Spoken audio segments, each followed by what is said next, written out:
वंशनाथम्।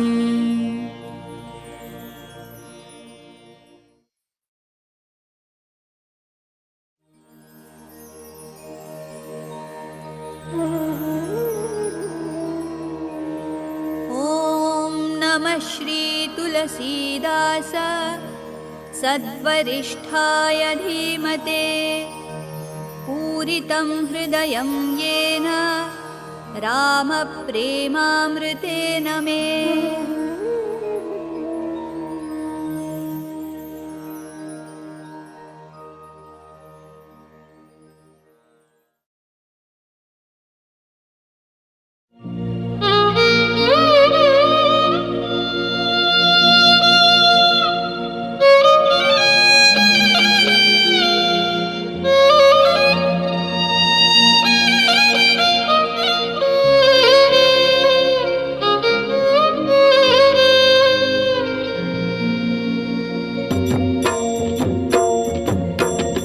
बिनु सत्संग विवेक न होई, बिनु सत्संग विवेक न होई। राम कृपा बिनु सुलभ न सोई, राम कृपा बिनु सुलभ न सोई। सत्संगति मुद मंगल मूला,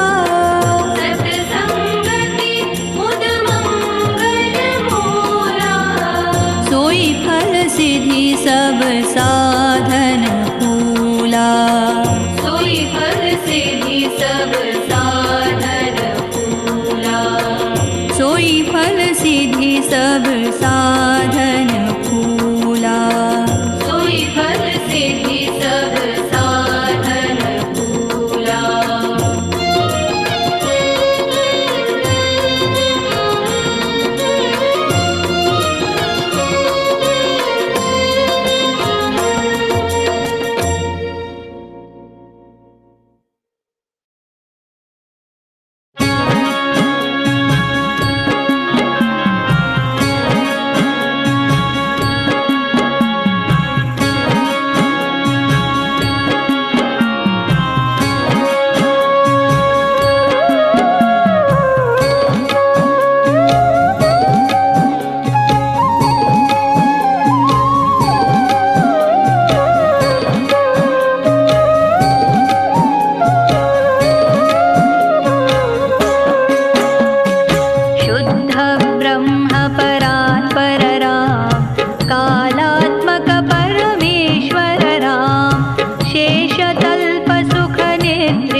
विश्वामित्र प्रियधन राम। राम राम जय राजा राम, राम राम जय सीता राम। घोर ताटका घातक राम, मारीचादिनि पातक राम।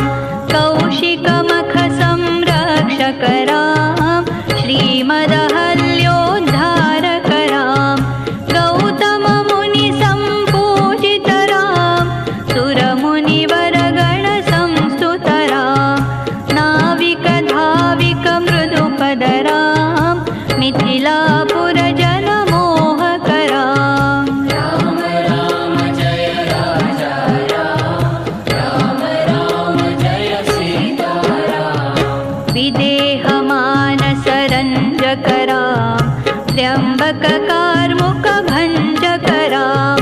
सीतार्पित वर मालिक राम, कृत वैवाहिक कौतुक राम। भार्गव दर्प विनाशक राम, श्रीमदयोध्या पालक राम।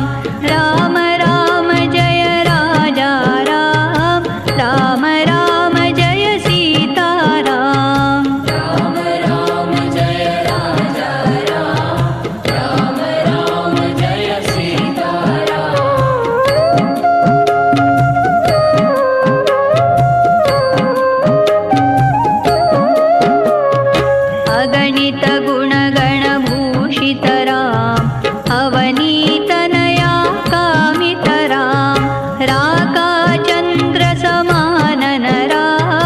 पितृवाक्याश्रितकानन राम प्रियगुह विनिवेदित पद राम तत्क्षालित निज मृदुपद राम भरद्वाज मुखानन्दक राम चित्रकूटाद्रिनिकेतन राम दशरथ सन्तत चिन्तित राम कैकेयी तनयार्थित राम विरचित निज पितृकर्म कराम भरतार्पित निज पादुक राम राम राम जय राजा राम राम राम जय सीता राम राम राम जय राजा राम राम राम जय सीता राम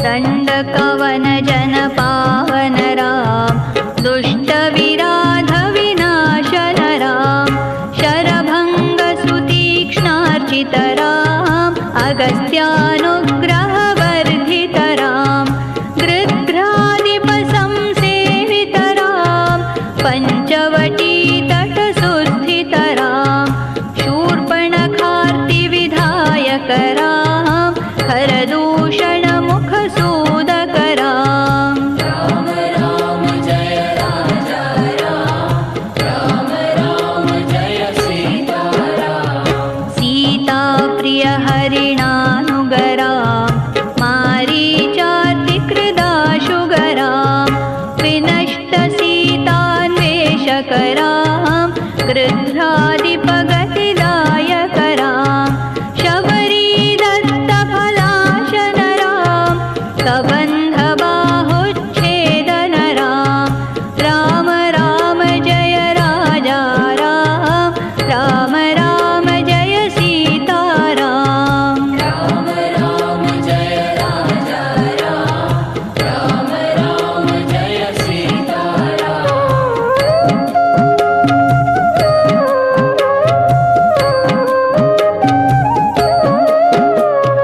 हनुमत सेवित निज पद राम नत सुग्रीवाभीष्टद राम गर्वित वालि संहारक राम वानरदूत प्रेषक राम हितकर लक्ष्मण संयुत राम श्रीराम जय जय राम राम राम जय राजा राम राम राम जय सीता राम राम राम जय राजा राम राम राम जय सीता राम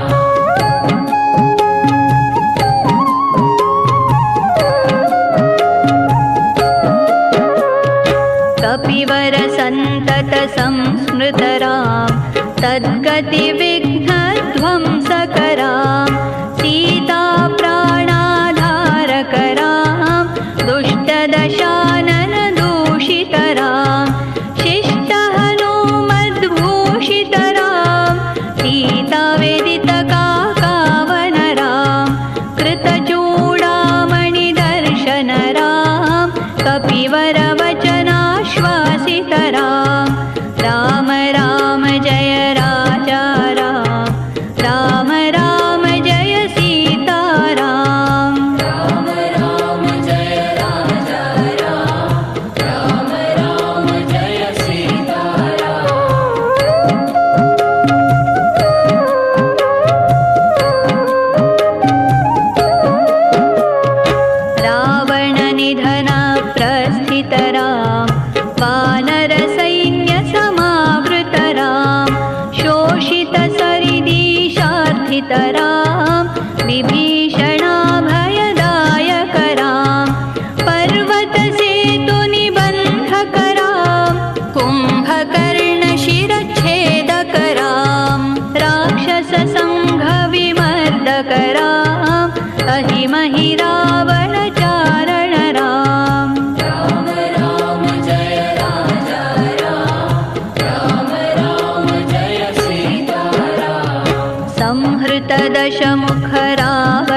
लङ्कित दशरथ वीक्षित राम सीता दर्शन मोदित राम अभिषिक्त विभीषण नत राम पुष्पकयानारोहण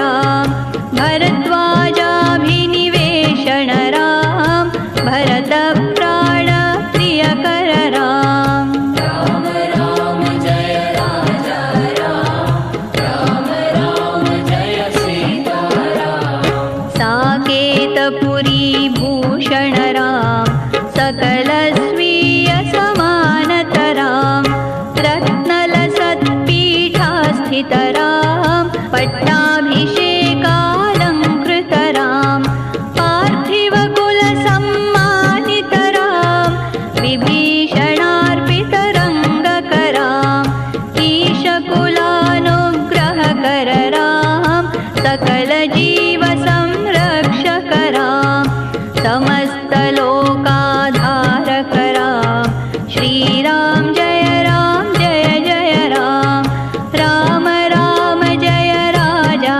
राम राम राम जय सीता राम राम राम जय राजा राम राम राम जय Sita Ram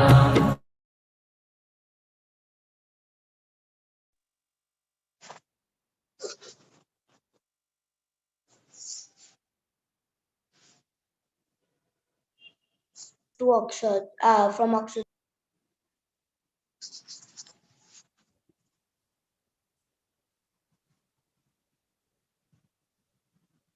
You can start, Anjali.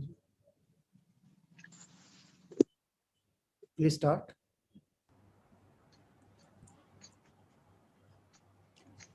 Hari Om. Jai SiyaRam. My name is Anjali Dalal and I'm a trustee with Chinmaya Mission, Mumbai. I extend a very warm welcome to Puja Swami Swatmanandji, you the viewers and all committee members today on the third day and second section of the auspicious SiyaRam festival. We begin with seeking God's grace and blessings with an invocation by Srimati Ankita Khanna.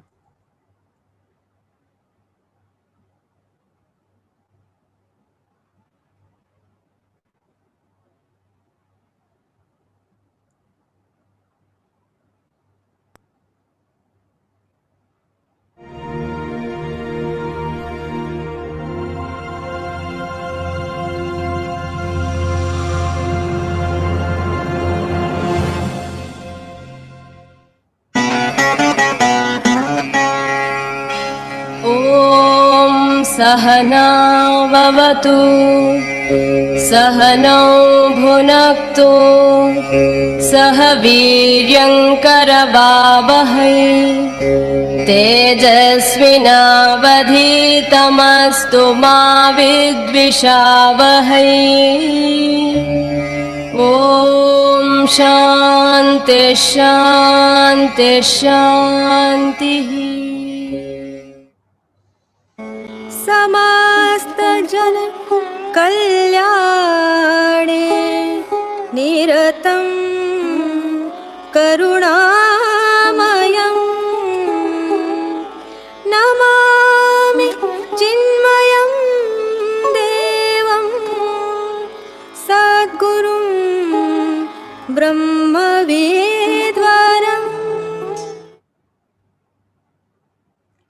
We now have two invocation verses exclusively on Mother Sita. The meaning of the first verse is, I prostrate to Sita, the beloved consort of Sri Rama. She is responsible for the creation, sustenance, and dissolution of the universe, removes afflictions, and begets all blessings. The second verse means, I bow to Sita of noble conduct, worthy of being saluted even by the Trinity, Brahma, Vishnu, and Shiva. She is the mother of all the three worlds who embodies in herself hundreds of heavenly creepers, capable of granting desires of those who seek their shade. She is adorned with many gold ornaments whose edges are picturesque with numerous gems. This will be rendered by Kumari Sindhuja Venkatraman.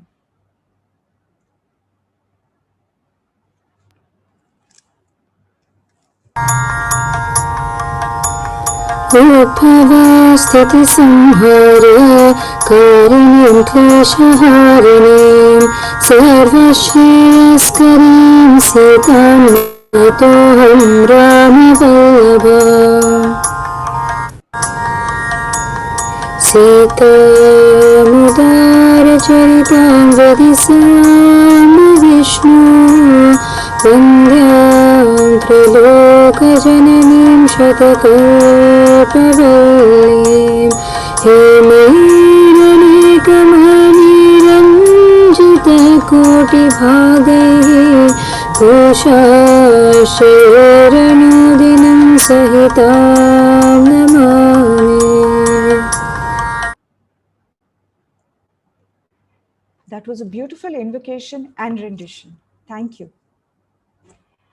Many of us have grown up listening or reading the Ramayana and have always wondered, why was Sita ji punished, and that too twice? Was her banishment at the time when she was pregnant justified? A woman of self-confidence, knowledge, and dignity, why did she allow this to happen? So, was Sita ji a victim or a victor?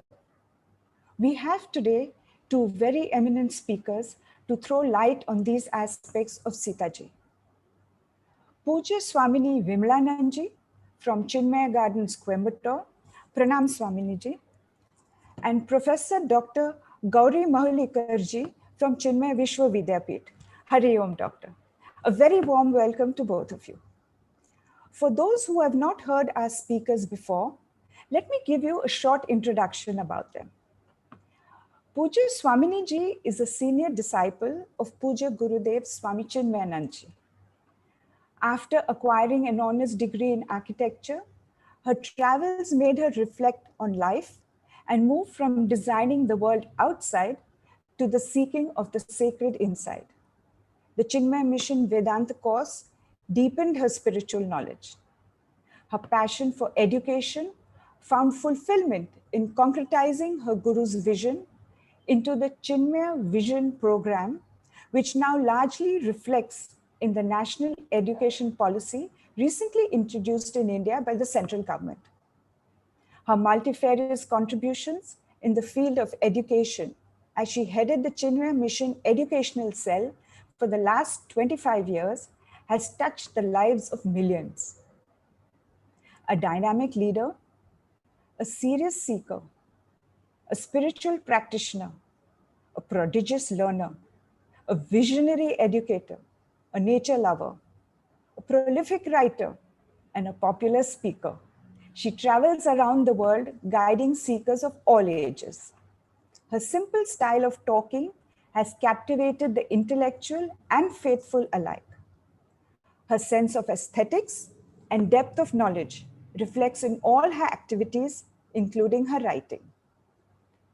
Puja Swamini ji has authored books on a variety of subjects: Vedantic commentaries, Indian culture series, answering youth queries, child-centered activities, and education theories.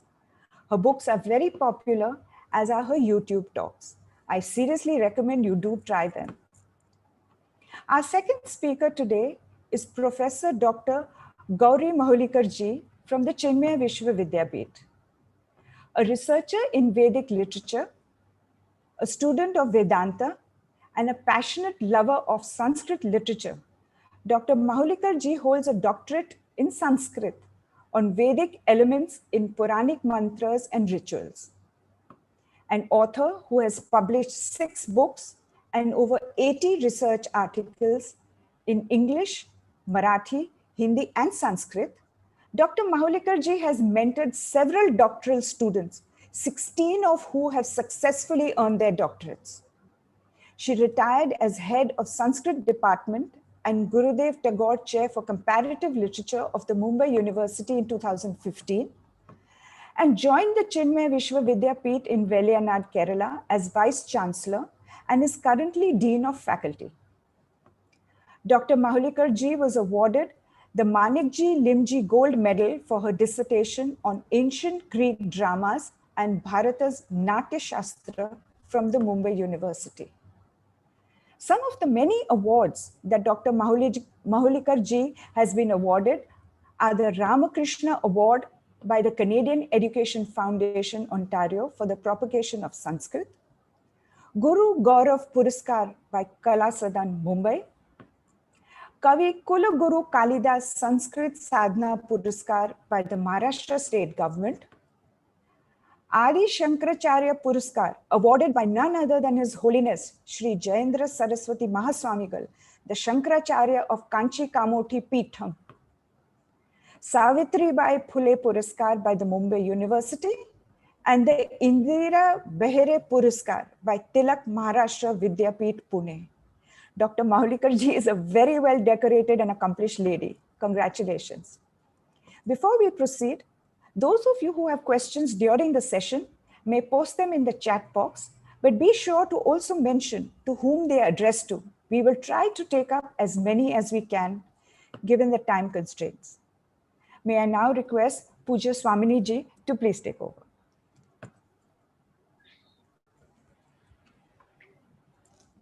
Sakala Kushaladhatrim Bhakti Muktim Pradatrim Tribhuvana Janayitrim Dushtadhinashayitrim Janakadharani Putrim Darpidarpa Prahartrim Harihara Vidhikartrim Naumi Sadbhakta Bhartrim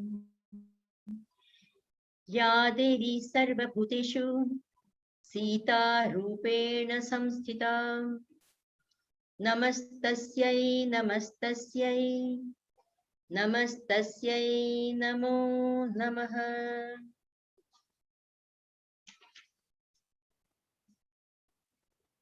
Hari Om and Namaskar to everyone. Today's topic is indeed very interesting, not just for women, but for everyone. As was said in the invocation prayer, before the session started, even by me, Sage Valmiki, Sage Tulsidas ji, Santa Tulsidas ji, all of them have prostrated, have done namaskar to Sita ji, not just as the wife of Sri Rama, but as Adi Shakti, the Lord's infinite power. Before we go into this actual topic, let me make a couple of things very clear. Number one, Sanatana Dharma believes God is one. The omniscient, Sarvagnya, Sarvashaktiman, Parabrahma, Paramatma is one without a second, neither a female nor a male. Not only is God one, His Shakti, His power, His infinite power is also one with Him. We say Him because of just the grammar part of it, but it's not. Shakti is not a female and not a male. Poet and poetic talent, they are not male or female. It can be poetess, poetry when it poetic talent when it expresses as a poetry, that it is an expression as a poetry, as something which is this outside, is really still not different. When I appreciate poetry, I'm appreciating the poet, and when I appreciate the poet, I'm appreciating his poetry. So therefore, this Shakti and Bhagwan, God's infinite power and Bhagwan are not too different, cannot be made different. Now, when that omniscient, omnipotent Lord, Bhagwan, takes a form, let us say he incarnates as a Rama, the purpose of incarnation is very clearly given: to protect the good people, to destroy the evilness in the world, and to re-establish dharma. And therefore, anything and everything done by Bhagavan, by God, and his Shakti, which also manifests along with him, will always be in line with dharma and never, ever be adharmic, because the very purpose of the incarnation is to establish dharma. So there can neither be wrong anything by immoral or illegal or unethical by in Bhagwan's incarnation or in his expression as his Shakti. It cannot be, because the very purpose is dharma samsthapana. Having got this clear, let us go to the Rama avatar and Sita ji's manifestation as his Shakti. So look at the birth. Was she a victim? Never. All the jivas choose their birth. She is not a jiva, she is Adi Shakti. She chose her birth, not through any mortal being. She chose as the child of the earth. She had a fantastic upbringing as in the house of none other than the great Janak Maharaj, the king of Mithila. Not only was he a Jnani, a Bhakta, a very, very great saint in his own right, if you have to say, a royal upbringing in the house of someone who was, so she had a privileged, a great education and a great upbringing. Then we go to the fact, the marriage. So even though it was called Swayamvar, was it really a Swayamvar? Swayamvar means I choose the husband, Swayamvara. I choose the Vara, the Shrestha person. The person is going to be the husband. So was it really a Swayamvara? If you see, not really, because there was a condition. But whoever breaks the bow gets to marry Sita ji. And that was not a condition done by her. It was a condition done by the father. Actually, it was not even the father. It was Parashurama, who, having seen Sita ji in her childhood, playing with this same bow, which is so difficult to carry by anyone, playing with it, he said, she is nothing but Adi Shakti. So only Parabrahma, Paramatma, God only can have her as his consort. And therefore, whoever breaks this bow shall marry her, because he will be God. No one else can break the bow. So therefore, this condition actually was not a conditioning for Sita ji. As I see it, it was a conditioning for Janak Maharaj to recognize that the one Sita ji marries will be God himself. Because Sita ji, if you see the whole this, the day before the Swayamvara, what happened? Sita ji saw Rama in the garden. And what? She recognized, this is my Lord. This is someone I want to marry. This is Bhagwan. This is the one that I have been looking out for. So it was love at first sight. In fact, on the day of the Swayamvara, when the bow was kept and everyone else tried, of course, naturally, no one succeeded. It was not possible for anyone to succeed. It was like almost an understood fact that none of them would succeed, because who was going to marry him? Her? Bhagwan himself, the Lord himself. So everyone tried, of course, they didn't succeed. And when Bhagwan went up to the manch to try, to lift this, Sita ji prayed desperately. She said, oh Bhagwan, the Tulsi Ramayana is a beautiful description. She is praying, she's desperately praying. Oh Bhagwan, please make that bow light so that he can carry. She forgot that he was this great Lord. But at that point of time, out of sheer love for him, she says, please make the bow light. May he be able to carry the boat. No, the bow, sorry. And of course, what happened? Bhagwan strung the bow and it broke also. All of that, we all know. So therefore, here we would think that, oh, she was made to marry. There was no self-will.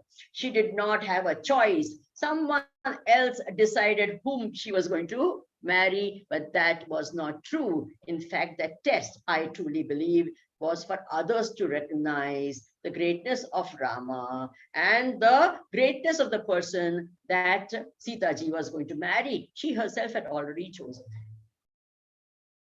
Now we go to the next incident. And that is what? When Bhagwan Ram was exiled and sent into the forest for 14 years. Was she also a victim at that point of time? Not at all. In fact, we find a lot of times, people always feel that they have a right to tell, others about their dharma or their kartavya and about what is good for them. This sort of, especially if it comes to a woman. I know what is right for you. I know what your dharma is. I understand what your kartavya is, and you should do this, and that is the good thing for you. I'm saying for your own good. So everyone tried that with Sita ji. They all told her, you should stay in Ayodhya. You are not fit to go into the forest. It is not a place for a young woman. And who will take care of the father and the mother, the in-laws, and all this. Bhagwan Rama herself said, please stay back. That place forest is not for you, etc. And what did she do? She said, see, she's got a good education. She has a great power of understanding and what is right, what is wrong, what is my duty, this. So she uses that choice that was there given to her, and she says, no, sorry, I know you all mean good for me, but I also know what is good for me. I know what is my dharma, I know what is my kartavya, I know what I'm doing is right, and I shall do as I want to do, and I will go with Rama, understanding all the problems that are going to come. I take this journey with him. I will walk the path with him on that road in the forest. I'm not going to stay in the luxury of the palace, even though you think that's best for me. I'm going with you. So there again, she was not a victim. She chose the path that she chose. Now, when we choose the path we choose, or we make decisions in our life, or sometimes we evaluate situations, we try to understand things, it is possible that we do wrong. We judge, we misjudge, we misunderstand. And that's exactly what happened to her. But when you have taken your choice, and when you know that you have done something which is not right, you take the consequences. You don't complain about it. This is what happened to her, Sita ji. Two incidents we see. She misunderstood Lakshmana. When the Marich incident happened and Bhagwan called out, what happened? Sita ji misunderstood Lakshmana's intentions.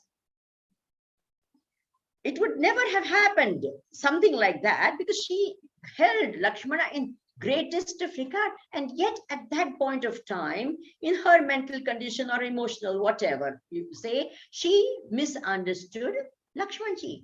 She profusely apologizes to him thereafter when she realized, oh, it was a big mistake.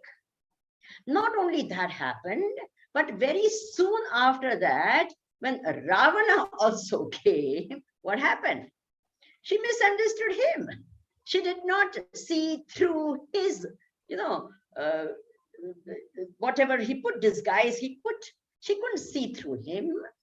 Even though under normal circumstances, she would have thought before, why is he asking me to come out? Why is he, all these things? But at that point of time, it didn't happen. And what happened? She had to take the consequences of her action, sure enough. So when we make our own decisions, you have to. So fine, she was not a victim over there again. She chose. Now we go to this journey in Ashok Vatika, where she is in, so to speak, Ravana's captivity. Was she a victim over there? Was she, a helpless, hopeless situation? Yes, apparently so. She's far away from everyone. She has no idea at that point of time whether her husband even knows where she is, etc., etc. And she's been troubled by all these people, and Ravana himself was making propositions which were inappropriate. etc. So was she a helpless person at that time? If you see, imagine that strength of Sita ji. You know, I would think of her not just as a, you know, Adi Shakti, Parashakti, then of course there's infinite strength, but as a woman, that inner power in her was so great. First of all, Ravana could not touch her. He only kept telling her, he pleaded with her, please be my wife. Please accept me. In fact, he was the one who was like all Dina in front of her.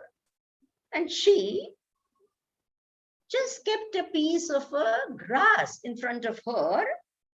And she just kept looking at that grass, telling him indirectly, you are not even more than this piece of grass. You don't even deserve this much of attention of mine. I'm not even going to look at you. Forget. He would plead, please look at me. Now, who was the victim? Here she was, she's saying, I'm not going to look at you. Forget anything else. I don't accept all the so-called temptations that they are not temptations to me at all. You're nothing. See, Sita ji or Adi Shakti or Bhagwati, or if you see in her position also, even when she came as Lakshmi, all the Devatas said, we are so strong, we have this ability. She did not, she ignored all of them and went to Narayana, who was sleeping somewhere. Because she recognized him. The greatness of the Lord was so easily understood to her. And so here also, she recognized Ravana for what he was, as a small, little, petty person in comparison to Rama. So look at her power, where she says, you're nothing. He kept threatening her and he went away. So there also, even in such terrible circumstances, she really proved herself to be victorious, because he returned. She just sat there without untouched by him. Then comes one incident which really people also feel like, why did Rama do that? Bhagwan, why after Ravana was killed, then Sita ji was asked to go through Agni pariksha. Hey, 1 minute. Did Ram Bhagwan ever doubt the purity and the greatness of Sita ji? Never. It is not possible. But everyone knew the power of Ravana. And it was not possible because all the Devatas were his servants. Person who could make the Devatas as his servant. Then Sita ji, a so-called delicate, helpless woman, what power would she have? How would they know her power? And in that privacy of that Ashok Vatika, how was anyone to know what happened? So here was Bhagwan Rama proving that Sita and her power was so great, that Ravana, the so-called great Ravana, also could do nothing to her. She came out of that Agni pariksha, that fire test, absolutely victorious. Proved her greatness, and that Ravana could do nothing to her. So there again, once more, she came out absolutely victorious. Then, of course, we come to this very, very controversial and something that even people who love Ramayana and love Bhagwan Rama, at some time or the other in their heart, deep in their heart, they start feeling, but why did he banish Sita? What had she done? Why was she victimized? I mean, maybe he should have put that dhobi into the jail or something like that. Someone who was talking bad about someone so great, that dhobi should have been put into jail. But why was Sita ji banished? What did she do? She is innocent. And it is not that Bhagwan Rama ever believed that she in any way was wrong or did anything wrong. It is no question about that. Then why was she victimized? This is a very, very common question asked by so many people. So here, let us see, as I told you all right in the beginning, we have to take this first standpoint. And what is that first standpoint? That Shiva and Shakti, Bhagwan and his Adi Shakti cannot ever be separated. From that point of view, of course, it's a very different thing. Then the other, this also we see is Bhagwan has come for establishing dharma. So neither he nor his Shakti can ever do anything which is adharmic in nature. It is not possible. So the decision could definitely not be adharmic, wrong, immoral, or unethical. It is not possible.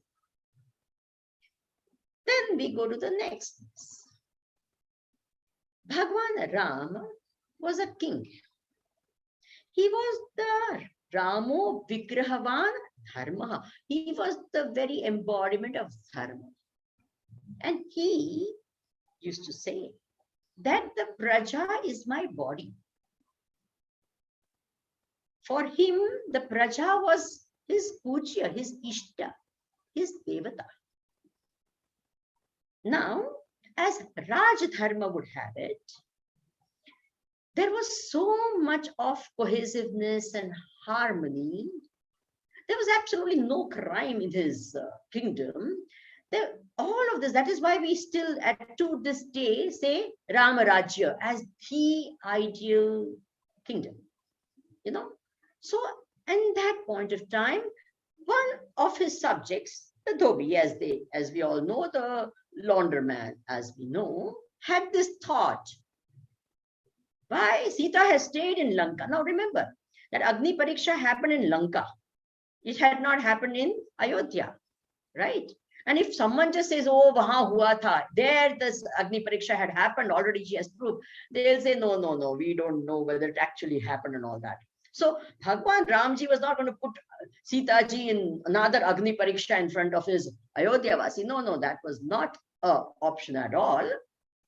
Then we all know, even in the present day, we see the world politics and all, we know that many times a rumor or a lie, when it is repeated often enough by a lot of people, it as though becomes the truth. We have seen in politics in the world in this time also, someone says, I have won the election, even when they have lost the election, it actually, so many people still start believing, no, no, no, you have won the election. We know.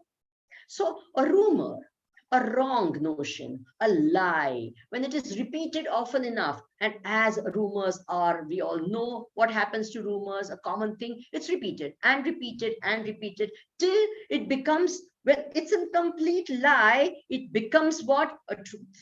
How could such a thing happen in Ram Rajya? How? It's not possible. So therefore, no scope of that sort of a thing ever happened. And one of the things that as far as I'm concerned, this is the highest explanation that I could even think of giving for this particular incident. Sita ji definitely was not a victim. Not one point anywhere in the Ramayana has anywhere Sita ji said anything about that what Bhagwan did was wrong, that I am a victim, that why was I sent away. She has never ever said, why me in this particular circumstance? Definitely. Nowhere is this. So many times people say, yes, yes, yes, people don't want to say why me. But inside their heart, they will keep that. Many times victims, even though they don't speak it, because, people are not going to accept it. But in their heart, they feel, oh, why me? Why me? Now, even if it was there in Sita ji's heart, it would definitely have come out. It was not even in her heart. How do we know that? Now, we know many times when people are divorced, what happens?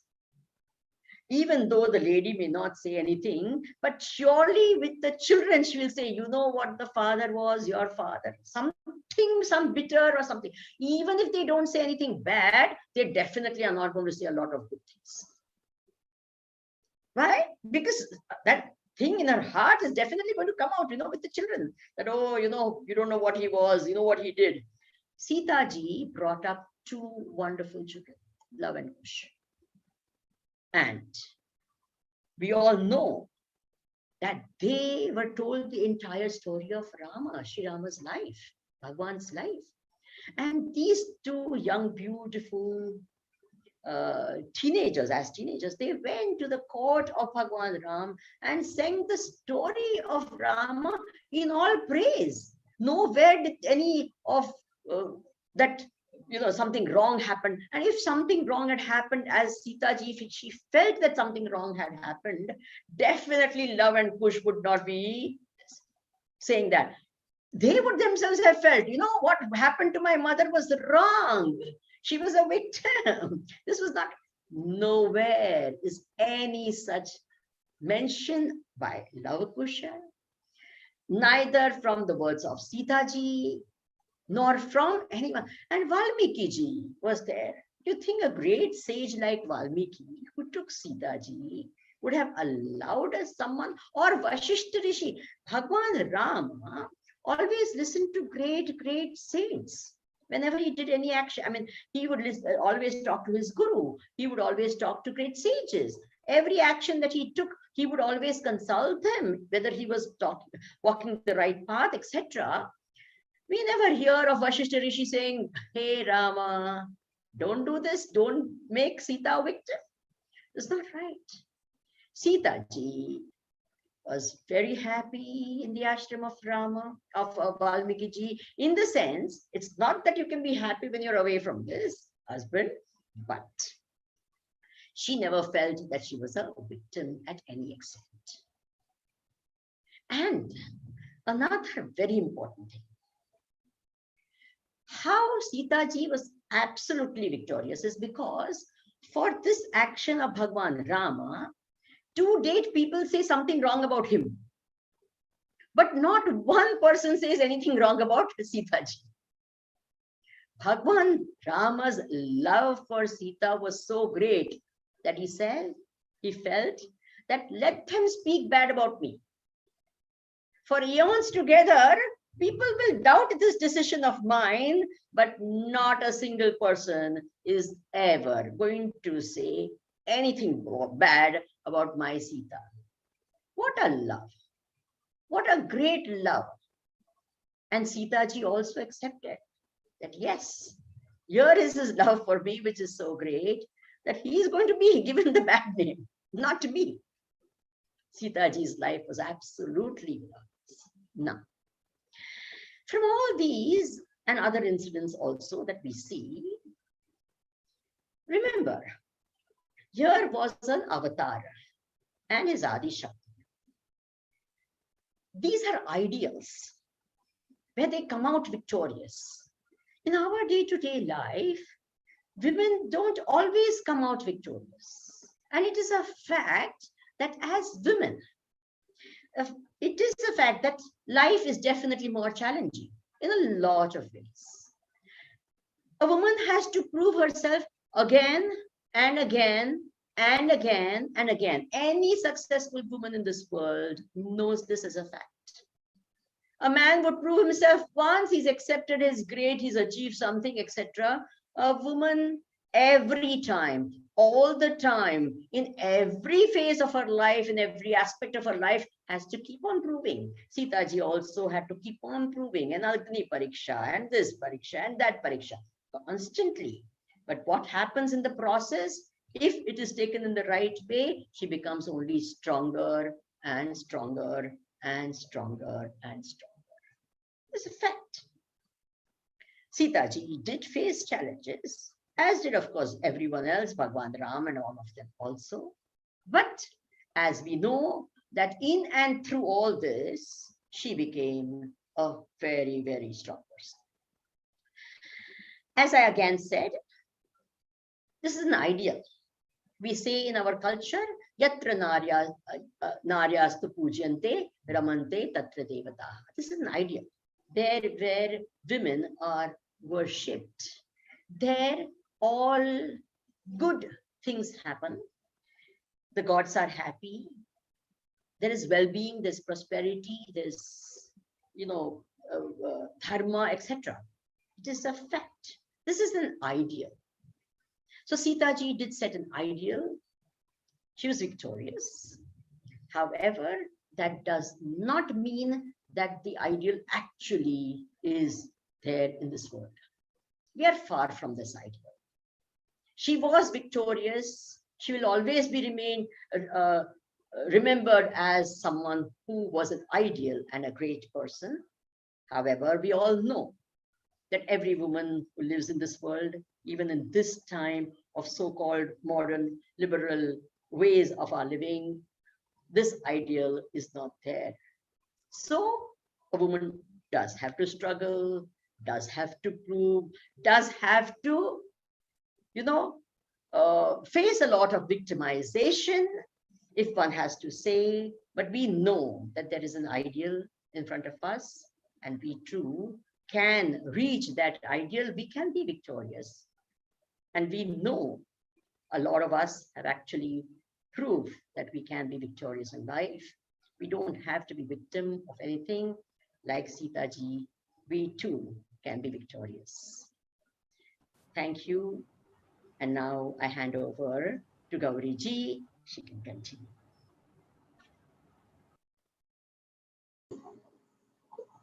Hayo, thank you, Swamini ji.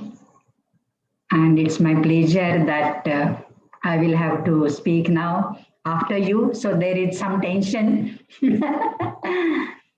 Okay, let me start. Start with Valmiki's praise first, who wrote Ramayana. Kujantam Rama Rameti Madhuram Madhuraksharam Aruyha Kavita Shakham Vande Valmiki Kokilam.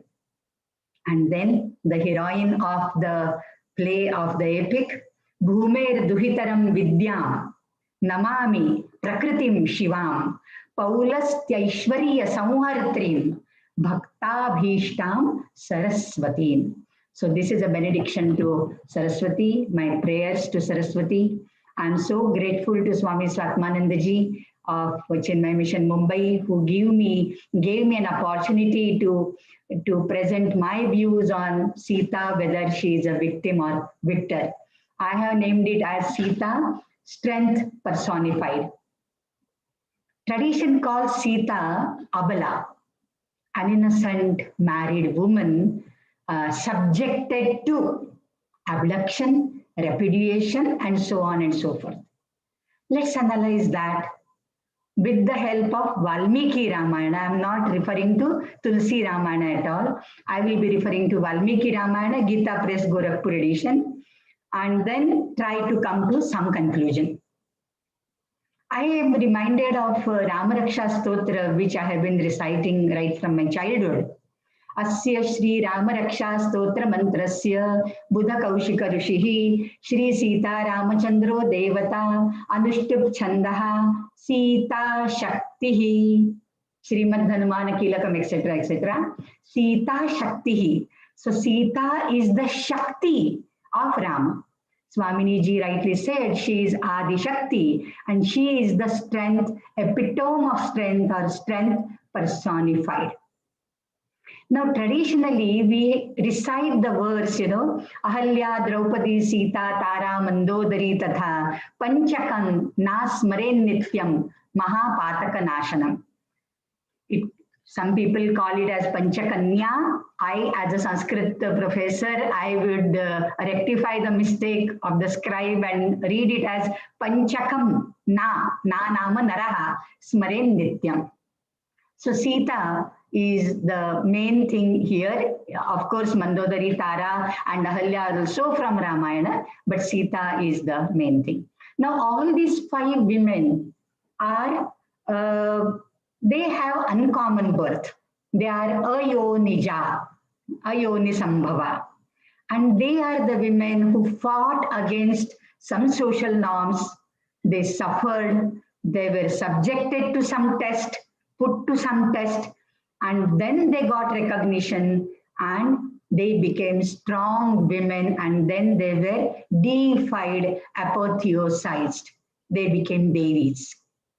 No subordination, no weak women. We can't say that chaste women or pativratas or abalas. No, they are not. In fact, their satitva is their strength. Their strength lies in their satitva, in their loyalty.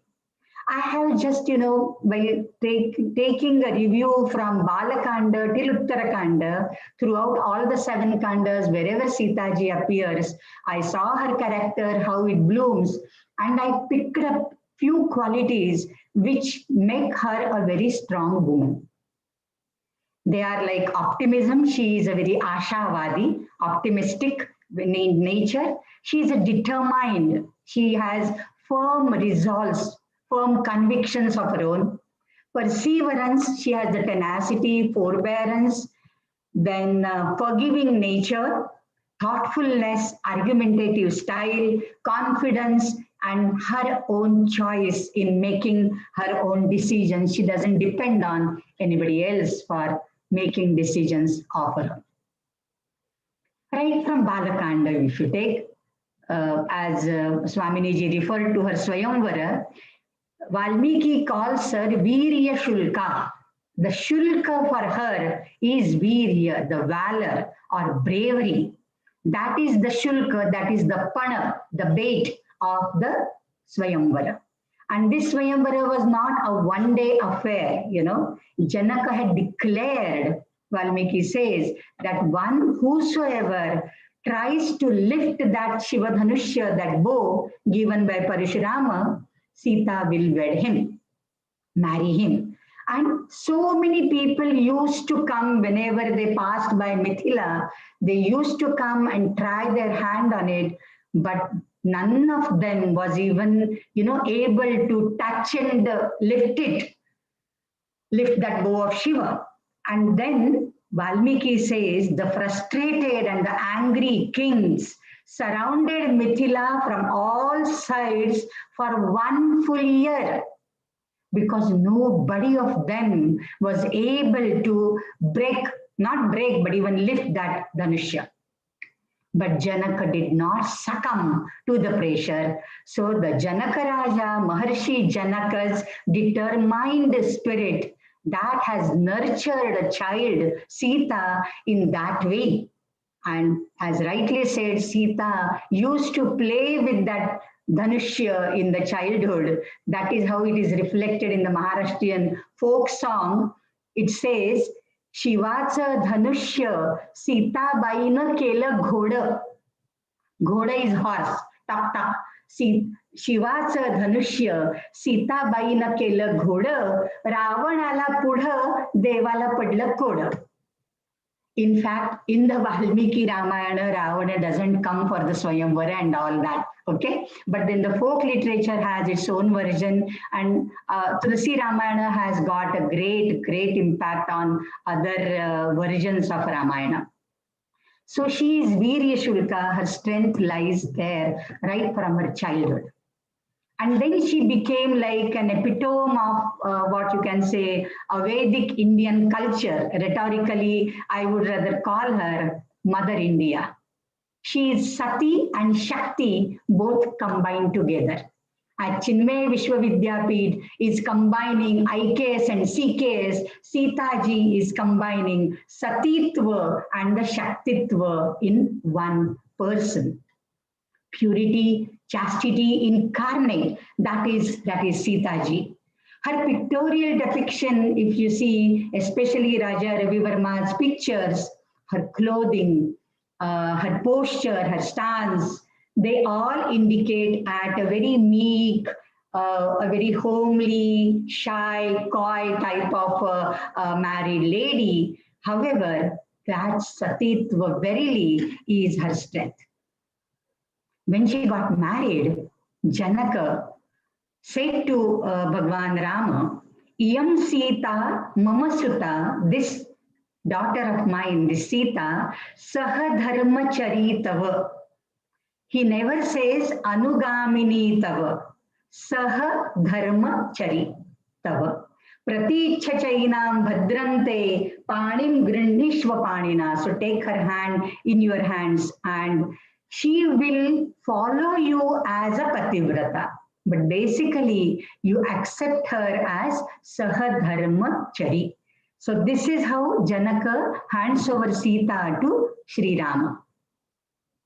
Now, when it comes to the exile prasanga, when Rama goes to Vanavasa after Kaikeyi asks the boon, and then Rama desires to take the leave of Sita. He comes to Sita's palace before going to exile, and then she insists, no, she would also go with him. He tries to dissuade her. So many things he tells her, but then she says, no, I'm going to follow you wherever you are going. I am coming with you. Na pita, natmajo va atma, na mata, na sakhi janaha. Who is there ultimately for a woman? It is only her husband. Neither the father, nor the mother, nor the sister, nor the brother, nor even kith and kin. It is only Nari Nam Patireko Gatis Sada. That has become like a Subhashita of Valmiki Ramayana. So here comes that traditional approach of a married woman that she has to follow her husband in the thick and the thin. Sampattaucha, Vipattaucha, etc. But then she further she says, Agrataste Gamishyami. I will not follow you. I will go ahead and make path for you. You will follow me. Agrataste Gamishyami Mridganti Kushakantakan. I will trample upon the thorny bushes and the pebbles, and they will be pricking my feet, but I will lead the path and you will come after me. So this is like, like our Hindu marriage festival, marriage ceremony. We have the Saptapadi, and in the Saptapadi, after the first 4 steps, where the bride follows the groom, the last 3 steps, it is the bride who leads the groom. So she takes a turn of leadership, and this is, that Rama and Sita had married life for few years, and after that she wants to take that leadership role. And then she is so determined. She says, Naham Shakya Nivartayitum Udyata. I am so ready to come with you that howsoever hard you may try to dissuade me, I am not going to be dissuaded by you at all. She gives so many logical statements. In Ayodhya Kanda, this is very interesting. I will be quoting because I'm a Sanskrit professor. Please pardon me if it is too much of Sanskrit, but I can't resist it because that gives you the real, the original work of what Valmiki has to say about Sita ji. Irsham rosham bahishkritya bhuktaseshamivodakam nayamam veera visrabdhaha. Fearlessly visrabdhaha. O Rama, nayamam. O brave Rama, veera, you take me. Like what? Bhuktashesham ivodakam. Like the water which is saved after drinking for further journey. Bhuktashesham iva udakam. And doing what? Bahishkritya, leaving aside, giving up. What? Irsham roshancha. Irsha. Irsha is envy or jealousy. Why envy or jealousy? She tells Rama, oh Rama, don't entertain any feeling of Irsha, that is envy, thinking that how could a woman who is a princess herself, who is so delicate, so tender, so beautiful, how could she go and stay in the forest? Don't ever entertain that feeling. And Rosham, don't be angry with me because I'm not listening to you. I have my own choice. I have made up my choice, and therefore don't be angry with me. So Irisham Rosham cha Bahishkritya or Parityajya Bhuktashesham ivodakam. The commentator says in the arid region especially, you are carrying a water bottle with you. I mean, water bottle is something, some water with you, and you save some water, you don't finish it off. That will serve your purpose in the journey ahead, in the voyage ahead. So Sita, when she says that, I think we have to take the suggested meaning therefrom. Suggested meaning is she has that capacity, like the water, to calm Rama down in the times of difficulties, in the times of distress and dejection, and therefore she should be carried with him, she should be taken with him. Then she is so confident, you know, that she won't suffer really while following him in the forest. She gives so many reasons. Of course, I'll come to those 10 reasons. Can I share my screen? Yes, I think so. So that, you know, people can watch also. I mean, I just forgot to ask this.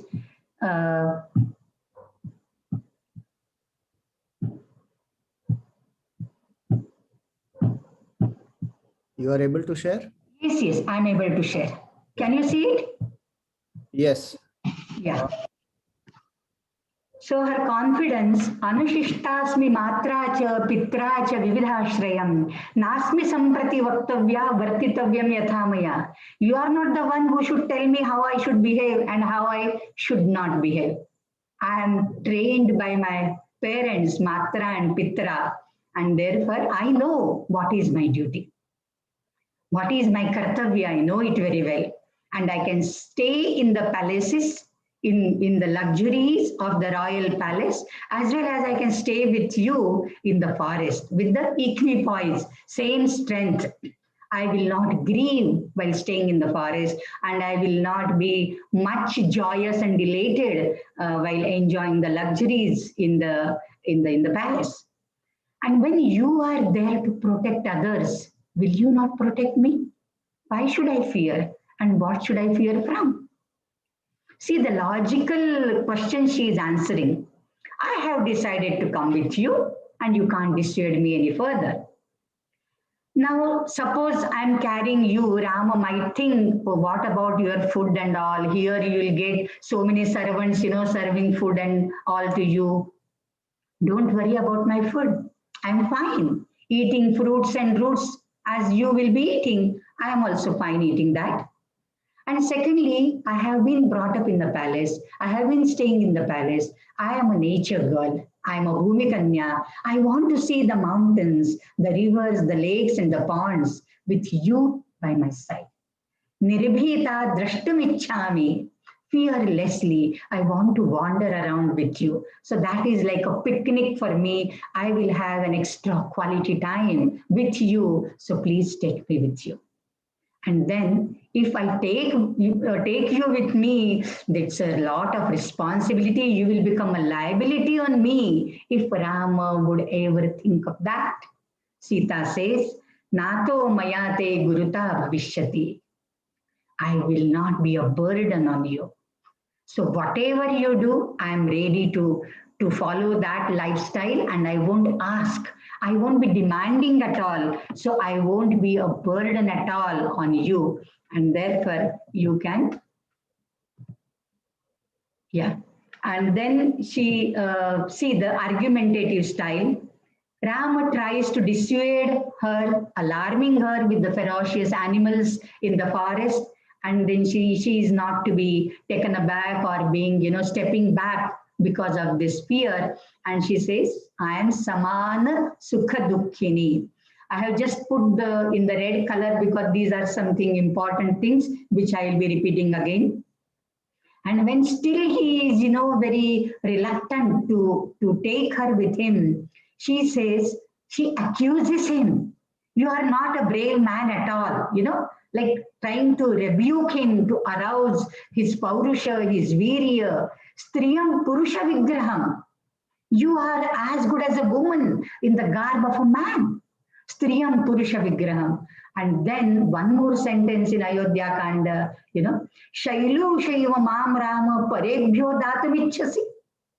Rama tells her, why are you following with me? You can stay here, back here in the palace, and you can do as Bharata wants you to do. You can be in the service of my parents here, and you stay here. parebhyaha datumicchasi? Am I a commodity that you are giving me away to other people like this? Shailusha is a nutter, an actor. So don't be an actor that in one play, one drama, I take you as a heroine, and next play I give you as a heroine to some other actor. No, not like that. So don't act like a actor. Shailu. This is a very, I mean, what you can say, harsh word she is using to Rama. And then she quotes Savitri. She quotes Savitri, the wife of Satyavan. Savitri miva mam vidhi tvam atmavashavartini. Atmavasha. I follow Vartinim. I follow what I feel like doing. So I do not anybody else wants me to do, but I will do the way I want to do. And then she describes, the hardships of forest are nothing for me. The touch of the thorns, the thorny bushes will be as good as the silk cotton for me. The dust arising of the whirlwind will be like a sandalwood powder for me. And just a minute. And then the bed of grass will be like ankle deep carpet for me. So don't worry about the hardships and all. And then she gives the 10 steps. These are a very good, I feel, in the Ayodhya Kanda, 10 steps of convincing arguments. A strong woman, I'm not going to have every time whether she's a victim or a victor, but a strong woman must have conviction of her own, and she must have that convincing capacity so that the other people would listen to her. So initially, she is arguing on the touchstone of a conventional chastity mode. That is the first step, I have been trained by my parents that whatever your husband does, you have to follow him, and therefore I have to go with you. So that is the conventional chastity type of logical argument. Then I have been trained by my parents, and therefore I have to do as per their training. Nahi to unko kalima lag jayega. They will be, looked down upon. Then there is a prediction in her life, in her childhood, there was a prediction by some saintly people that she will suffer the Vanavasa. She will have to go to Vanavasa. So that prediction has to come through. As in the Greek drama, there are oracles. So here it's something like an oracle, something like a prediction. And therefore, it is my prarabdha. So I have to go to Vanavasa. And then she reminds him of Saha Dharmacharini and Samana Sukha Dukkhini. This is what my father told you while giving my hand in your hand. Saha Dharmacharitava. And therefore, whatever is your Sukha and Dukkha, if I have the right to enjoy in your good times, I have the right to suffer in your bad times as well. Then she rebukes him. I told you, Shailu, Shaiva Mam Rama and Striyam Purusha Vigraham, that is just to arouse his Viri and Paurusha. Then giving an illustration, an Udaharana of Savitri. Then her readiness to adjust with the difficulties in the forest, like the kusha grass will be the silk cotton, and the whirlwind dust will be the sandalwood powder and all that stuff. She won't be a burden on him, name guruta bhave. Then she would rather die than not go with him. She would prefer dying than not following him. And then the last antima astra of all the ladies is weeping, lamenting, crying. Lastly started crying. Chirasanniyatam bashpam. So long she had controlled her tears, and then she started shedding the tears. Now all these 10 astras, how can Bhagwan Rama resist all that? And therefore he took her. But before that, if she was really a strong woman, if she is strength personified, other people should feel about her strength and not she herself, right? Other people should also think that yes, she is a strong woman. And Vasishtha, the Raja Purohita, he endorsed the leadership qualities of Sita, and he had full confidence in Sita's abilities to rule over Ayodhya. And he suggested, one more thing, that Kaikeyi had asked Vanavasa for Rama. Let Rama go alone for Vanavasa and let Sita rule Ayodhya. And then he quotes the Atma hi dara sarvesham. Daraha nama patni. Okay, so the patni or the bharya is our own self, as good as our own self. And therefore, Atma iyam iti Ramasya palayishyati medinim. And therefore, like Rama himself, in another form, she will rule over this Ayodhya Nagari. I mentioned few of the qualities. One of the qualities was optimism or the Ashavadi Drishtikon, very positivistic approach. Never a leader or a strong person is pessimistic, always optimistic. She never lost hope, even for a while. 14 years of exile was a very, very long period, especially thousands of years ago, 10,000 of years ago. It must have been a very long period. Yet, while crossing the river Ganga in the boat of the Guha, the Dhivara Raja, she promises the river Ganga that after 14 years, she would come back safe with Rama and Lakshmana. See how she says, Chaturdasha Varshani Samagrani. All the 14 years, Ushya Kanane, having stayed, Ushya Vasa, having stayed in Kanana in the forest, Bhratra Saha Maya Chaiva, with his brother and with me, Ramaha, the earlier verses, Dasharathatmajaha, Punaha Pratyagamishyati, he will come back here again. And that time, O Mother Ganga, I will visit all the temples and the shrines along your holy banks. Same type of promise she does while crossing Yamuna and going to Chitrakuta thereafter. So they have crossed Ganga and Yamuna before they went to Chitrakuta. And she has promised, like in Marathi we say, Navas bolne, kuch mannat mangte hai. So like that she मन्नत मांगती है सीता जी गंगा जी से और यमुना जी से सुरा घटैहि यक्ष्यामि I will offer you Sura Sahasra, like thousands of ghata, the jars of Sura and Mausodanam and whatnot, So I will promise, I will feed so many Brahmanas with this and that. So this is a very optimistic approach of Sita. Of course, strong people, sometimes people feel that strength is equivalent to or identified, equated with cruelty. It's not so.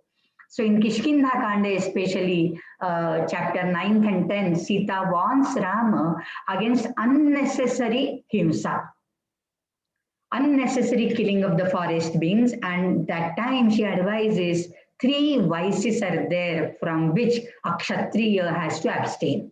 He has to, win over these 3 vices: Mithya Vakya, telling lies, Parastri Gamana, of course it is very explicit meaning, then Vina Vairam Cha Raudrata, and without any reason, without any enmity, being very cruel and being very, vengeful. That is not the true Kshatriya Dharma. And she reminds him that wielding a weapon should only be for protection of Dharma, protection of the innocent, and killing the beings which are doing a Dharma, and not killing, rampantly and go on a killing spree of Mrigaya. It is not good and it doesn't make you a powerful person. So that is how she warns even her husband. So that type of strength, that type of capacity and capability she has. And when in the Yuddha Kanda later, Hanuman tells her, and he wants to kill all the wicked demonesses, the Rakshasis, who were harassing Sita while she was in the Ashokavatika, she tells him to forgive all of them because they have just obeyed the commands of their master, Rakshasa Raja, Ravana. So they are not swatantra, they are not independent, in their workings and in their actions. They have been following the commands of their master.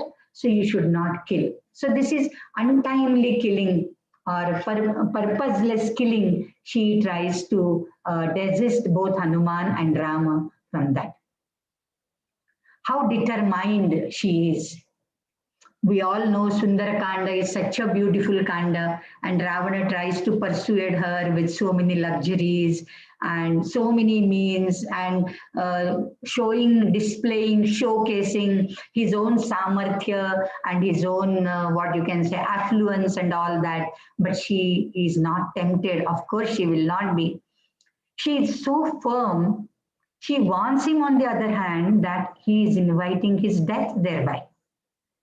He is inviting his death by abducting her. There are no two opinions and no doubt, not even an iota of doubt in the mind that Ravana has invited his death the moment he tries to abduct her and take her to Sri Lanka. And Ravana, after bringing her to Lanka, he gave her 12 months' time to agree to his plea, agree to his request. And that all comes in the Aranyakanda. Of course, she is so firm. And when in Sundarakanda Hanuman comes, already 10 months have passed. Now, if you have seen Sri Lanka, especially the Nuvar area where the Ashoka Vatika is there, it's such a dense forest. When I went there in 2016, I saw it. And it is such a dense forest and away from all these things, and the city hustle and bustle.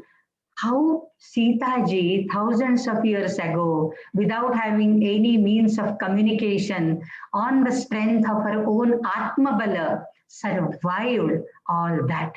So that is really, if you go there, you can just imagine, visualize, just go back in the time machine thousands of years and try to visualize how Sita ji was sitting there all the time, reflecting and meditating upon Bhagavan Rama. Now, in Sundarakanda, after the Lanka Dahana and all that, Hanuman offers her that he will carry her on his back. As he came, Samudram Langhya Ullanghya, similarly, he can take her back the same way. And she gave so many reasons. So many reasons. Oh, you are a kapi, you are a monkey. So you are babbling like a monkey. Kapitva. It is a kapeyatva. It's a monkey-like prank. You are talking to me. Is it possible that you can carry me across the ocean? Then Alpa Shariratva, you are so thin. I mean, he did not, when he appeared in front of her, it was a normal kapi form. So when she said, you are Alpa Sharira, how will you carry me on your back? Then, he swelled up and showed her his Virat robe. But then she again says, no, I have a fear of falling down in the ocean because of the whirlwind and all that. You will be going with such a speed that I will become unconscious. And if I fall down, the crocodiles and the fish will eat me. This and that. So many reasons she gives, And ultimately, in Sundarakanda, it's very beautiful to read in the original. And then she says, Kamam tvamapi paryaptaha nihantum sarva rakshasan.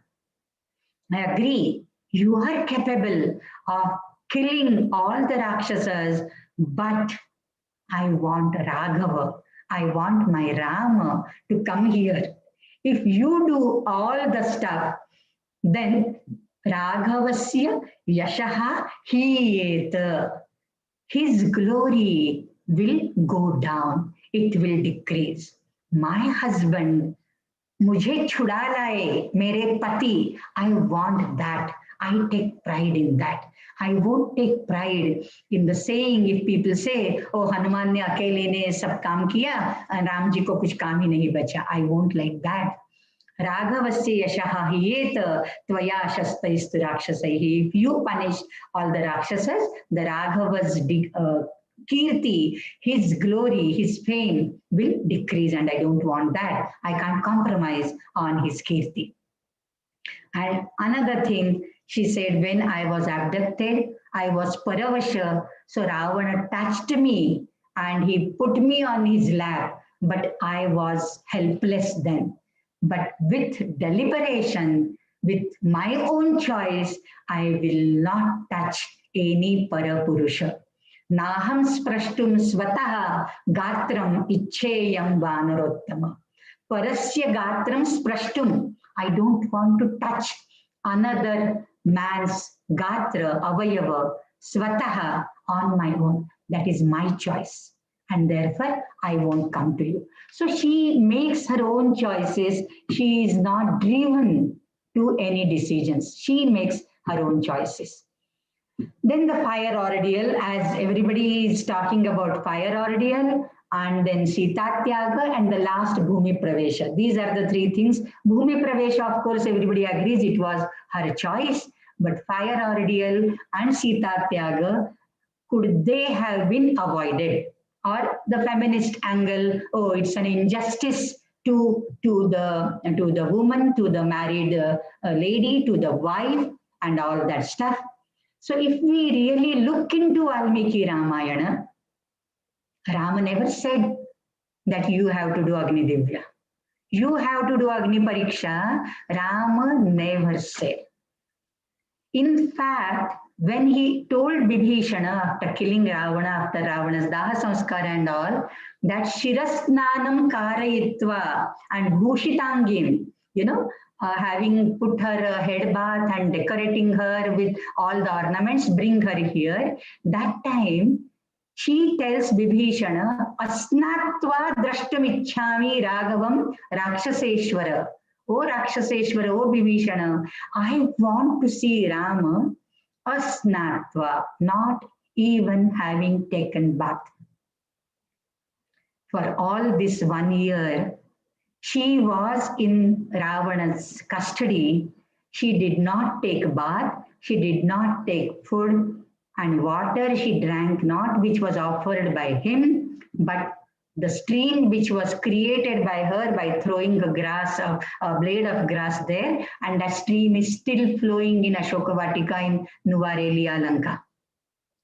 And why that Shudha and Tusha, the hunger and the thirst didn't bother her?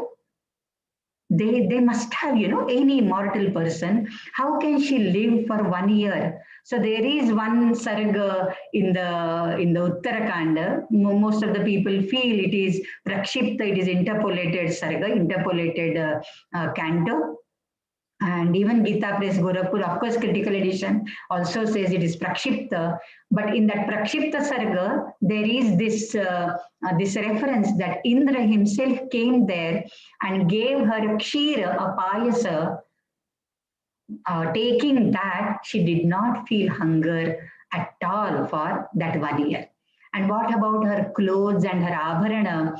It is, if you go back to Chitrakuta, then in the Aranyakanda, it is Anasuya. They went to Atri's ashram, and Anasuya and Sita, they are having a dialogue. That time, Anasuya gives her some malya and some abharana, saying, Akrishtam, that will not lose its glory, its luster at all.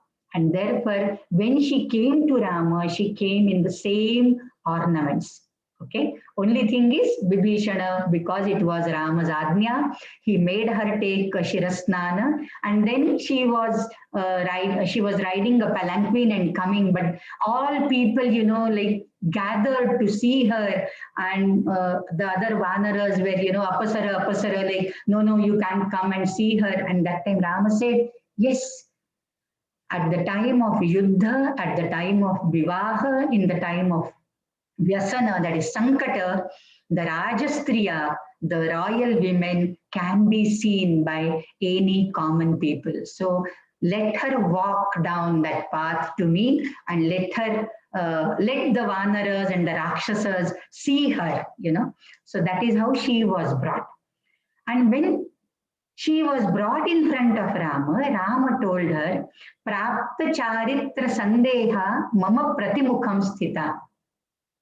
This is the dialogue in Valmiki Ramayana. There is a doubt, there is a room for doubt about your chastity, about your purity, and you are standing in front of me, for which, about whom there could be a doubt. He never said, I doubt your purity. He never said that. Prakta Charitra Sandeha, because he had to prove in front of all other people that she is pure.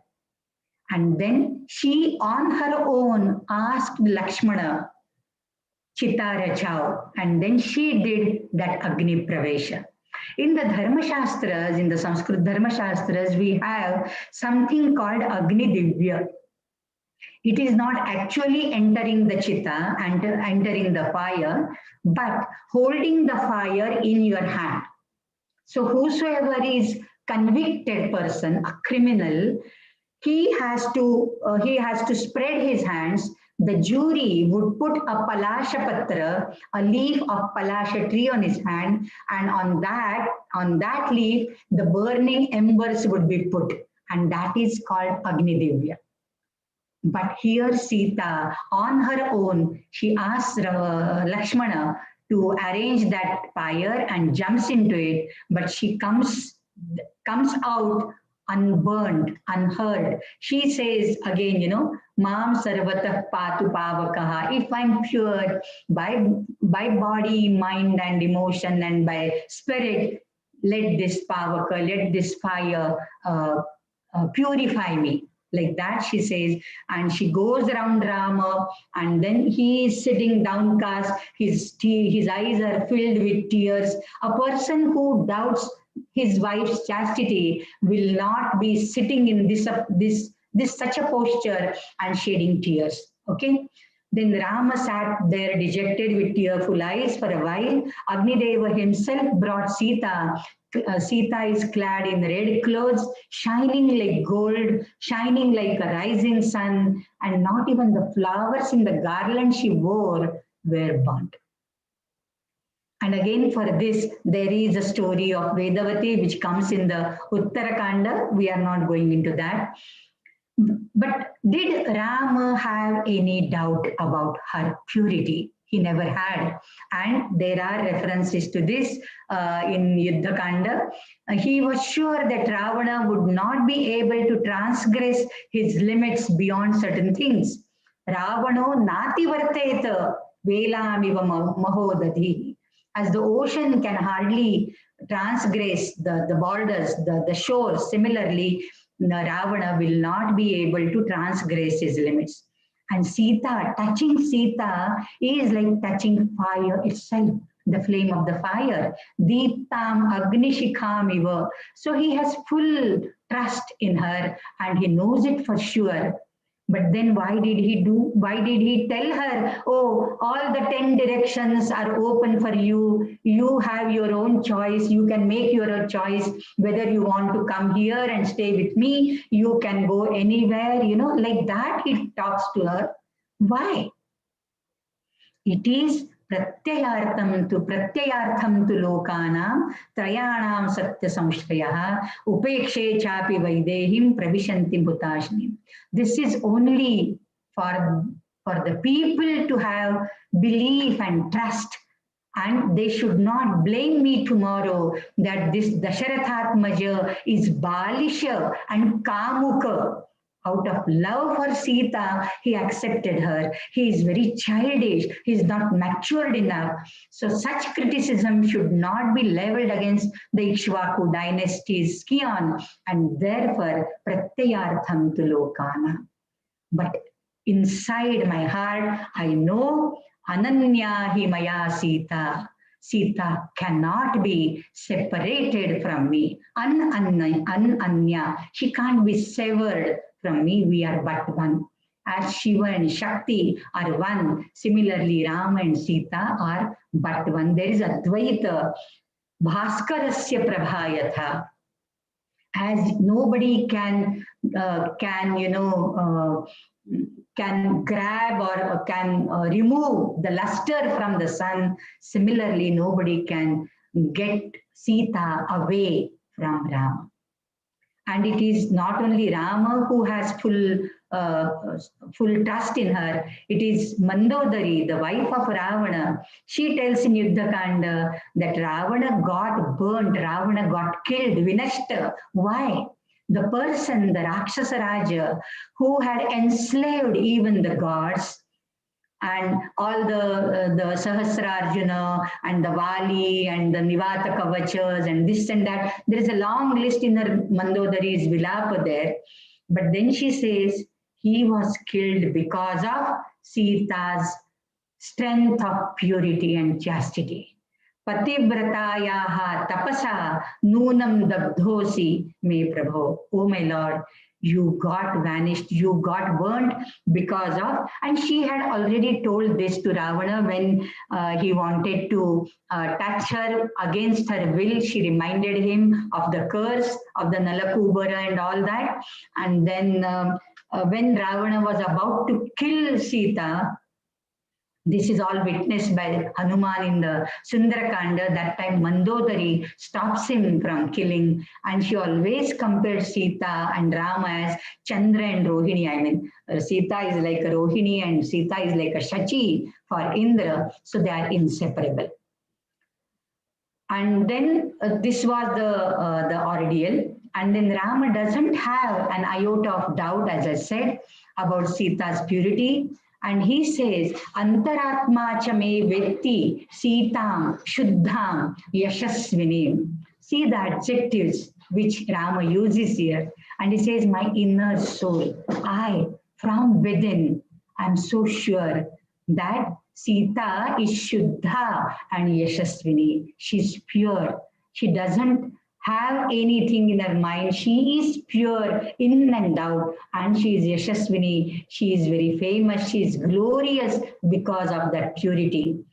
But as a king, again, this comes to the Sita Tyaga, and in Valmiki, it is not the Dhobi or the Vashaman, it is the Janapada. It is in the Tulasi Ramayana that we have that Rajaka or a Dhobi, but in the Valmiki Ramayana, it is Paurapavada, not one person. There are these talks going on in like on the Chaurahe pe, on the crossroads, on the Vana, on the Upavana, and every other place, you know. So Paurapavadaha Sumahan Tatha Janapadasya cha. So this comes in the Uttarakanda. Then when he hears that as a king, he has to keep everything, you know, himself updated what the Praja is thinking of his Rajya. And when he got his spies on this, he learned about the Paurapavada. Immediately he called all his three brothers and shared this news with heavy heart to them, and then ordered Lakshmana that you go and leave her near Valmiki's ashrama. And then he says, I am not a happy person to decide this, having abandoned Sita, having given her up, you know. Bhavantaha pashyantu mam patitam shoka sagare. I will be the saddest person thereafter, after Sita Tyaga. I may be a good king, but I know for myself that I am not a good husband, because I am giving her up when she is carrying. Gauriji, if you can conclude little soon. Yeah, I'm concluding now. This is, I think, the next is the last slide. Yeah. So Sita understands Rama's heart and all, and she blames not Rama, but her destiny for that. And then she wants to take the responsibility in this and says, whatever is the vachaniya, whatever is the rumor, which is lokapavada, maya cha parihartavyam. ये मेरा भी कर्तव्य बनता है कि I give some contribution in trying to remove that Paurapavada. And there, you know, of course, in the later versions, there are variations. Like Sita is more this thing. Sita is superior to Rama. Hirakani Sita bai Rama halakya dilasa. And Kalidasa's Sita in Raghuvamsha, she tells Lakshmana, Vachastvaya madvachanat saraja, you know, like that. But Valmiki Ramayana, Sita never says anything like that.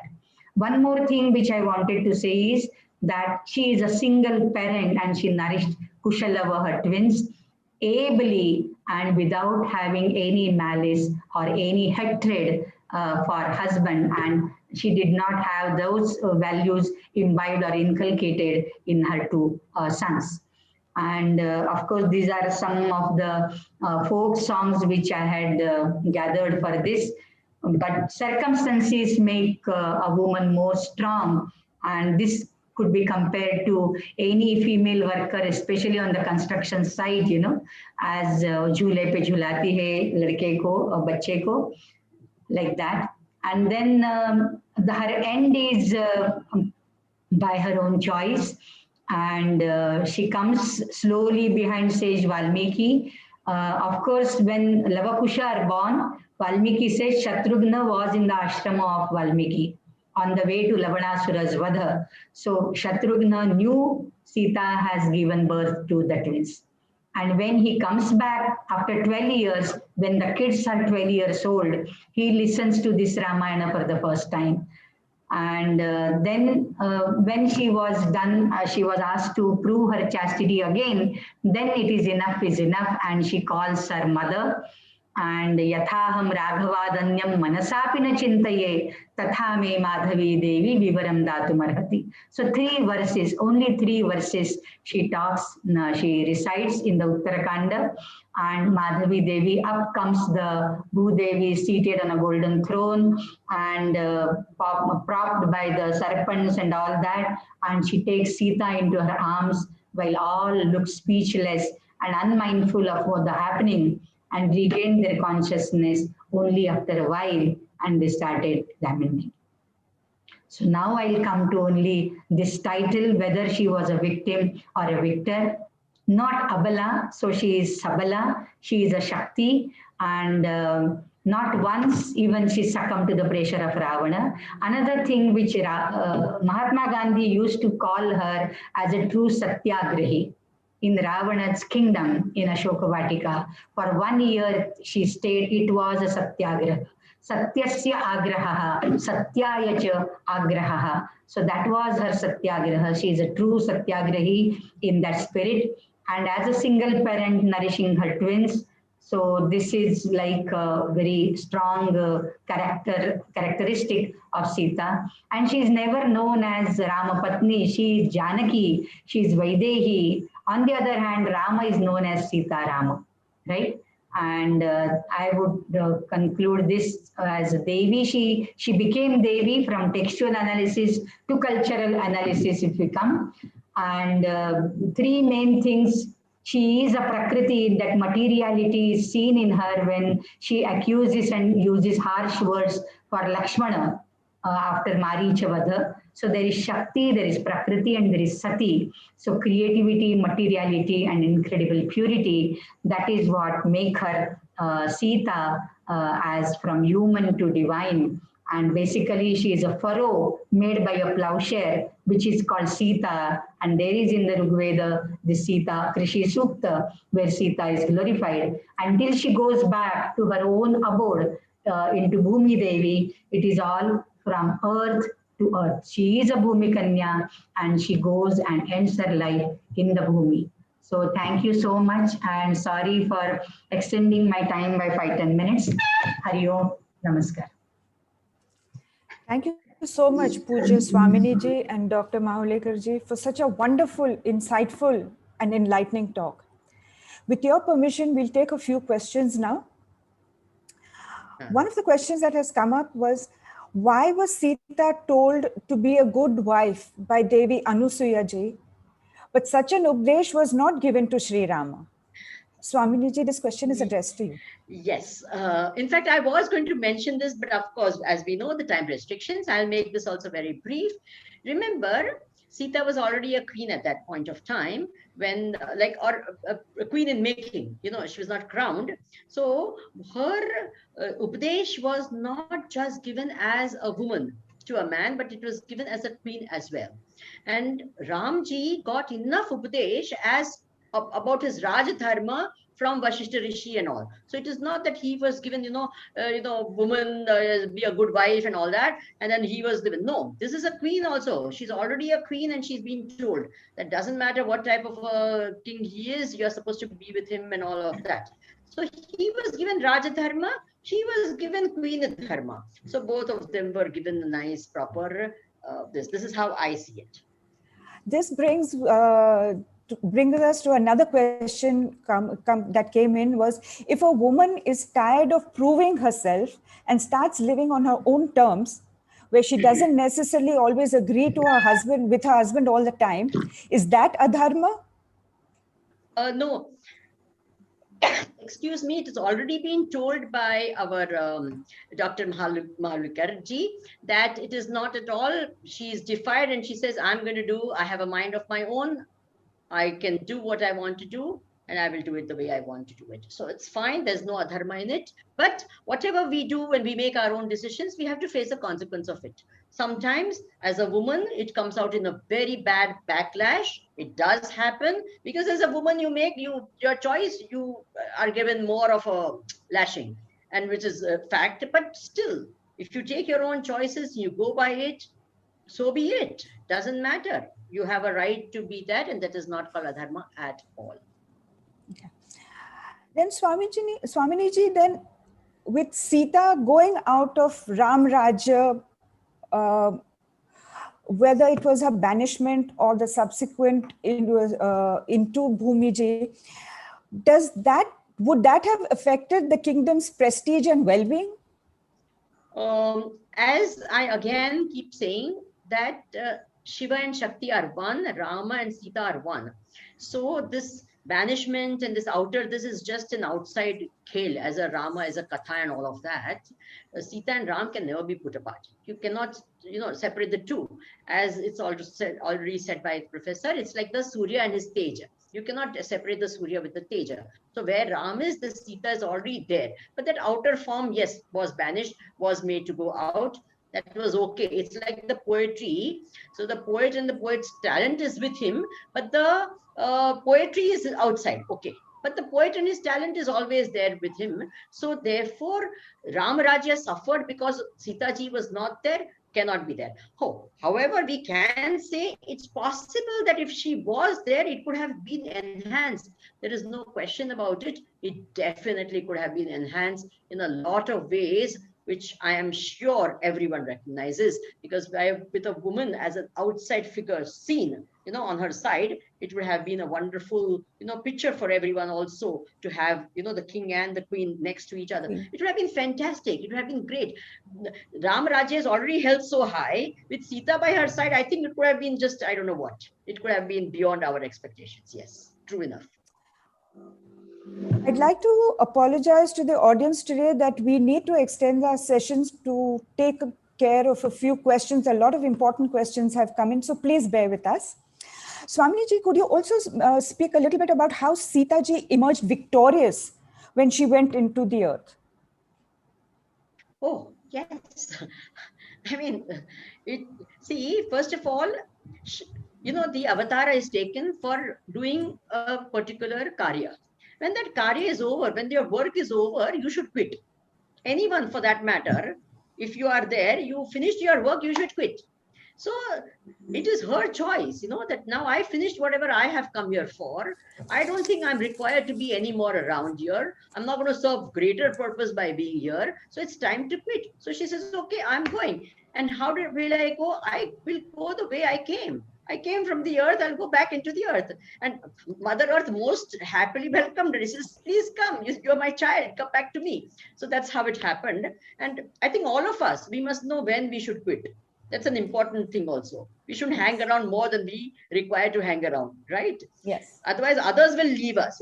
Kick the world before the world kicks you. That's what we all talk about. So better not hang around too much, where you are then kicked off, and then better to quit before we others do that, right? Another pertinent question that has come in is, was the Agni pariksha a patriarchal action towards Sita ji? See, as I told you, a woman has to keep proving herself again and again. That's a thing which I really believe. And let's say I've experienced myself, let's say, or I'm sure there's not a single woman over there who has not had to, who especially is in the public life, or who's, maybe a CEO of a company or something, much, much, much more than what a man would have to do. That is also an absolute total fact. So let's accept that that is possibly one this. However, see, Sita ji, as the story goes, Sita ji was in Ashok Vatika and all of that, right? That circumstances was there for Sita ji, right? So she said, look, I have to come out of this victorious. Not that she had to, as Professor said very clearly, it is not that Ramji made her do it. She says, no, I'm going to do it. I'm going to show that I'm absolutely at this. So she has done it again voluntarily.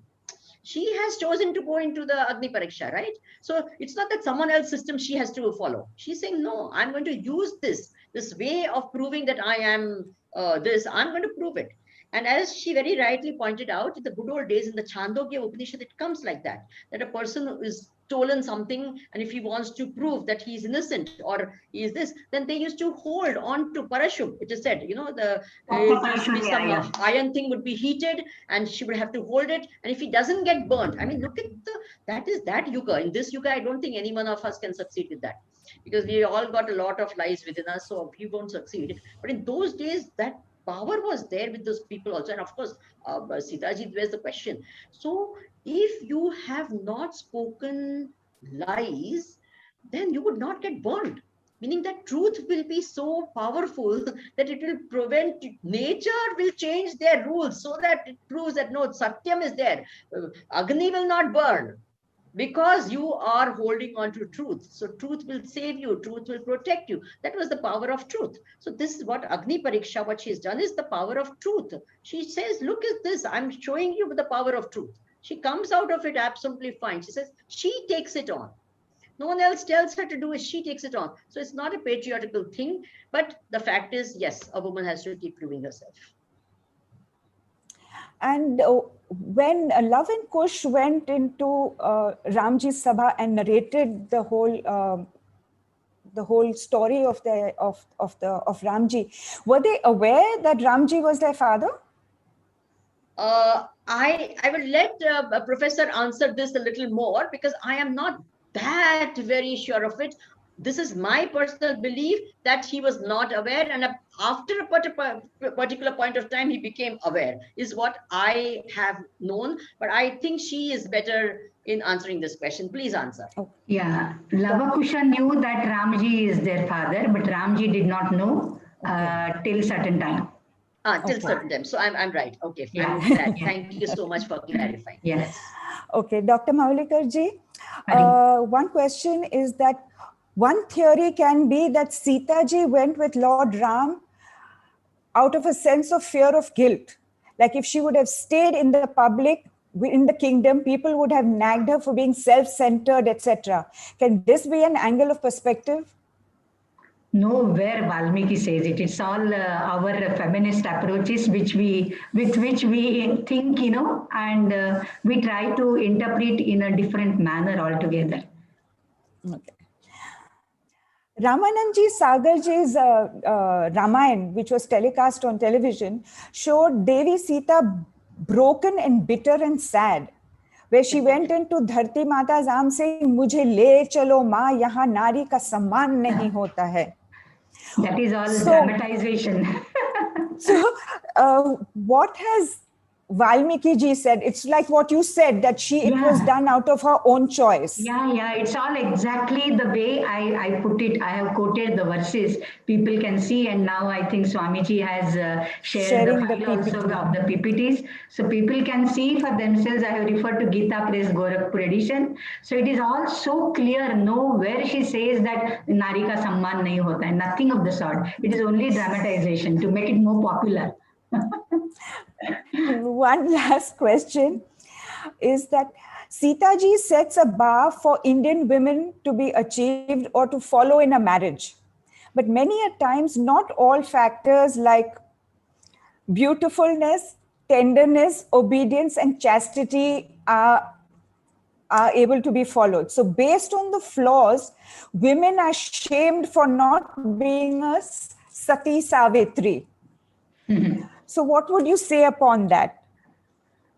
This is so you want to take it? I can say something. Can I say something? Yes. First of all, let the husband be like Rama, then let the wife be like Sita. Full stop. Let him show even 1/100th of the quality of Rama, then the Sita will become a Sati Savitri to whatever extent she can be. Without that, and just to say that you be a Sati Savitri is absolutely ridiculous and meaningless. I'm going to say the same thing. Antaratma cha me vetti. Rama was so confident Antaratma cha me vetti. So if the husbands are so confident, then every other woman would be Sita. If people are like Ram. Absolutely, absolutely. Thank you so much. I'm sure many of our doubts and misconceptions have been cleared, and we will be able to view Sita ji and Shri Ram ji in a different, more positive light. Now, before we conclude, a few announcements. Puja Swamini ji will be conducting the Chinmaya Dharma Sevak course, which is a 6-week residential spiritual course, which covers the fundamentals of Vedanta and other spiritual practices, starting from 22nd July to 1st of September this year in Coimbatore. And this whole course is conducted in a Gurukul setting. Swamini ji will be ably assisted by Swamini Sampratishta Nanda ji. The details of the course are shared on your screen. We now have Srimati Ritika Mulchandani, who completed the course in 2006, sharing her experience of the Dharma Sevak course.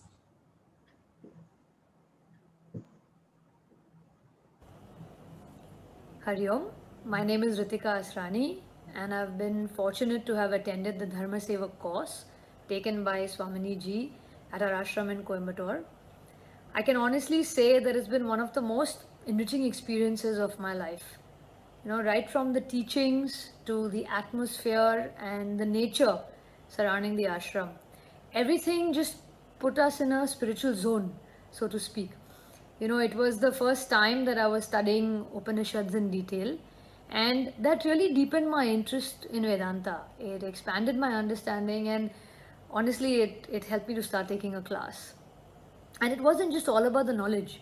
There was the bhakti aspect to it too, which I wasn't sure I was going to like, but I ended up loving, because we learned why we do certain things in our culture. For example, what are the steps that are followed during a puja, for example? What is the symbolism of that? So all of this made the course really interesting for us. There was also the fun element, which were the treks and the walks that we took at the foothills of the Nilgiris. And the whole experience was really, really stunning. I did the course 15 years back, in 2006 in fact, and I remember all of the details just like it was yesterday. It clearly left a lasting impact on me. So honestly, if this is something that you're inclined towards, then it's highly, highly recommended. Please go ahead and do it. Hari Om.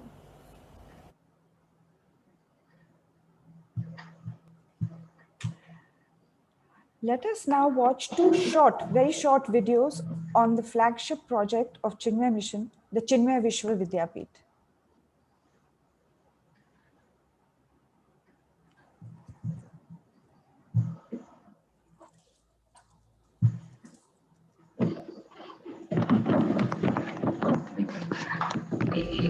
From the resonance of the Om to the infinite echo of the Big Bang.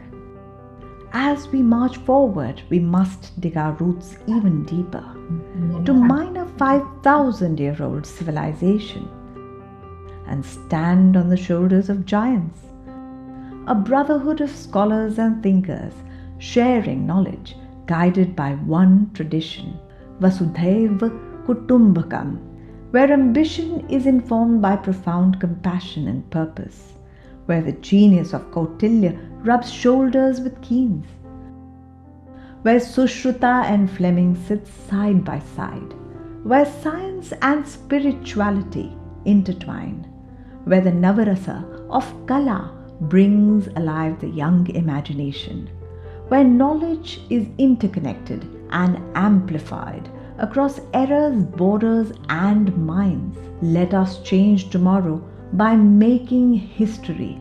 Let us revive the future, brick by brick.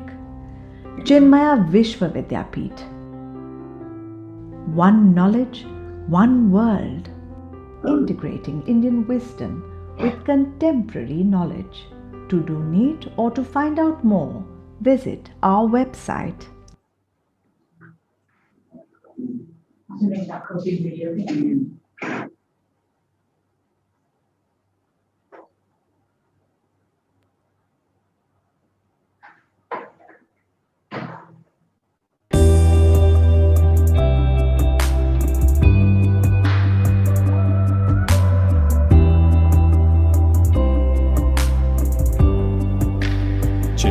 university is already changing the game in an incredible learning environment.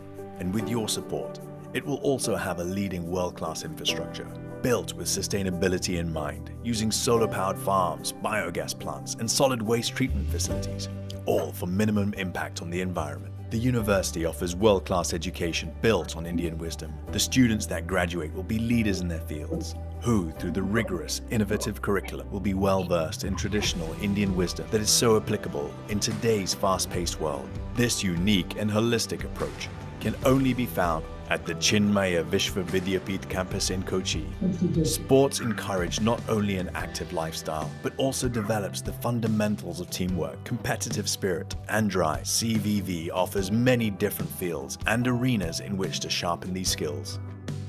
The academic block has state-of-the-art teaching facilities and is the home of our leading-edge faculties. The Gurukul area supports a unique learning environment for studying the Shastras and Indian knowledge systems.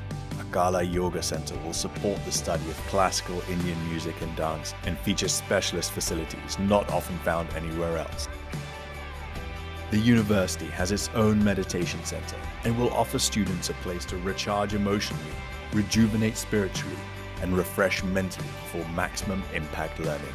The leading minds in their fields teach and share their wisdom and knowledge at CVV. Their accommodation is found en route to the library that includes guest facilities for research collaborators. And finally, the library sits atop the peak of the grounds, representing the sacred knowledge that flows down to the fields of learning. One knowledge, one word, integrating Indian wisdom with contemporary knowledge. To donate or to find out more, visit our website.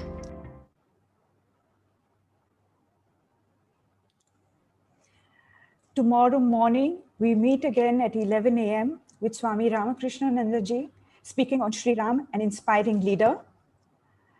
Details are on in the chat box. And in the evening, we have Swami Mitranandji and Pandit Vamdev Shastriji on the Sri Ram Mandir and cultural resurgence. This SiyaRam festival is our endeavor to contribute to the revival of our culture and heritage.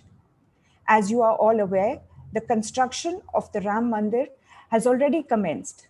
In his talk yesterday, Swami Govind Devji Maharaj said, Ram stands for Prem and Purusharth.